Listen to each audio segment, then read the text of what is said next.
दीपदान करता है तो सुबह शाम अपन लोग दीपदान करते ही भगवान के सामने दीपक जला के रखते हैं, तुलसी के सामने दीपक जला के रखते हैं। इससे क्या होता है? बोले दीप दान करने से ज्ञान की वृद्धि होती है, बुद्धि शुद्ध होती है महाराज, बुद्धि निर्विकार होती है। जो भगवान को दीप दान करता है और धूप दान करे तो कोई धूप जलाते भगवान के सामने, जो भगवान को धूप दान करता है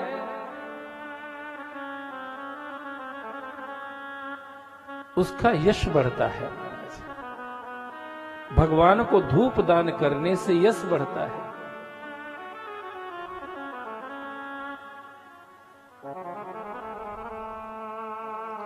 जो भगवान की आरती करता है उसके संकट कटते हैं, उसके दुख मिटते हैं। जितने आरती कैसे करना चाहिए ये भी थोड़ा शास्त्र के हिसाब से करें तो ज्यादा अच्छा रहता है। आरती का नियम लिखा है कि जब हम आरती प्रज्वलित करके भगवान की आरती प्रारंभ करें तो पहले हमें आरती भगवान के चरणों से प्रारंभ करना चाहिए। भगवान के चरणों में पहले आरती घुमाओ। कितने बार घुमाएं? बोले भगवान के चरणों में 4 बार आरती घुमाओ। पहले जो भी आरती ओम जय शिव ओमकारा कर रहे या ओम जय जगदीश हरे कर रहे हो या बांके बिहारी तेरी आरती गाऊं, जो भी आप कर रहे हैं, जो भी आरती आप कर रहे हैं, आरती को पहले भगवान के चरणों में 4 बार घुमाना चाहिए।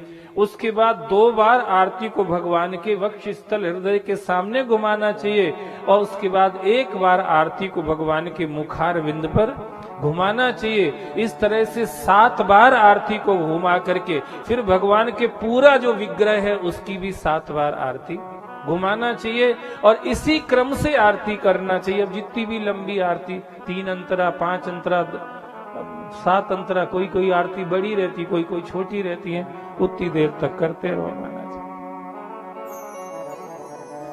इस तरह से जो भगवान की आरती करता है, सब लोग जयराम जी की बोलो भैया। आप जितने बार आरती घुमाते हैं उतने उतने आपके जन्म के चक्कर कट जाते हैं महाराज, उतने आपके जन्म मरण के चक्कर कट जाते हैं। सब लोग जयराम जी की बोलो भैया। सिर्फ 30 मनके की माला बना लो बस। कितने मनके की? 30 मनके की माला बना लो और 30 मनके की माला पर जो बैठ करके शिव नाम का जप करता है, ओम नमः शिवाय, इसका जप करता है। विद्येश्वर संहिता में एक और मंत्र लिखा हुआ है जो हमारे परम श्रद्धेय प्रदीप मिश्रा जी ने बहुत फेमस कर दिया है, श्री शिवाय नमस्तुभ्यम। बहुत फेमस कर दिया, सभी लोगों को याद हो गया है। लाखों करोड़ों लोग श्री शिवाय नमस्तुभ्यम ये वो बोलते हैं, आप लोग सुनते ही होंगे चैनल के माध्यम से। ये भी विद्येश्वर संहिता का मंत्र है महाराज। श्री शिवाय नमस्तुभ्यम, हे श्री शिव मेरा आपको नमस्कार है, इसका अर्थ ये होता है। हे सदाशिव मेरा आपको प्रणाम है। आपको हम नमन करते हैं, आपको हम झुकते हैं, प्रणाम करते हैं, आपको हम दंडवत करते, वंदन करते हैं। श्री शिवाय नमस्तुभ्यम, ओम नमः शिवाय, जैसा आपको बने। अभी सिर्फ पैसा की बात कर रहे हो, जिनको पैसा ही पैसा चाहिए बस, बाकी चीज सब कोई मतलब नहीं, पैसा ही पैसा बस, उनके लिए बता रहा हूं। 30 मनके की माला लेकर के और उस पे भगवान नाम का, शिव नाम का जप करो, आपके घर में लक्ष्मी आने लग जाएगी।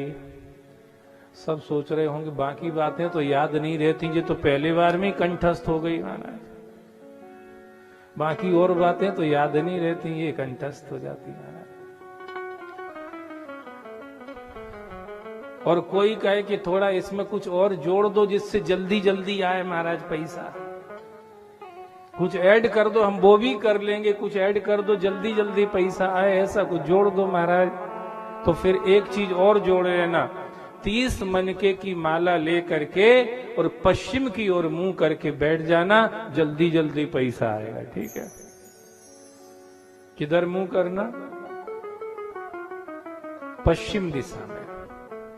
नहीं तो हमारे भजन में ये कहते कि दो ही तरफ मुंह करके भजन करना चाहिए, पूर्व और उत्तर। अगर आप दिन में भजन कर रहे हैं, जय राम जी की बोलो भैया, अच्छी बातें आ रही हैं, अभी ये समझाते फिर कथा आगे चलेगी। सही महाराज, अगर आप दिन में भजन कर रहे हैं तो आपको पूर्व दिशा की ओर मुख करके भजन करना चाहिए। अगर आप रात्रि में भजन कर रहे हैं तो आप उत्तर दिशा की ओर मुंह करके अगर भजन करेंगे तो ज्यादा प्रभावशाली होगा। पर भगवत प्राप्ति से कोई मतलब नहीं, सिर्फ लक्ष्मी पैसा ही आना चाहिए इतना ही कोई चाहता है तो शिव पुराण ने उनको भी छोड़ा नहीं है महाराज। उनके साथ भी उसने व्यवस्था दी है कि तुम 30 मनके की माला ले करके और पश्चिम की ओर मुंह करके बैठ के अगर भजन करोगे तो तुम्हारे घर में लक्ष्मी जल्दी जल्दी आने लग जाएगी। कोई कहे जल्दी तो आएगी पर ज्यादा आएगी कि नहीं, ये बताओ पहले। हमें तो पूरी ही चाहिए माना ज्यादा। तो फिर एक चीज और इसी में जोड़ दो महाराज, 30 मनके की माला लेना। सब ऐसे सुन रहे महाराज, बिल्कुल है पिन ऑफ साइलेंट, सब साइलेंट होके सुन रहे हैं महाराज। 30 मनके की माला लेना, पश्चिम की ओर मुंह करके बैठना, और ये आपकी 5 उंगलियों में जो ये मध्यमा है ना, ये मध्यमा, मध्य की बीच की उंगली महाराज, इससे माला जपना महाराज। कौन सी उंगली से? मध्यमा।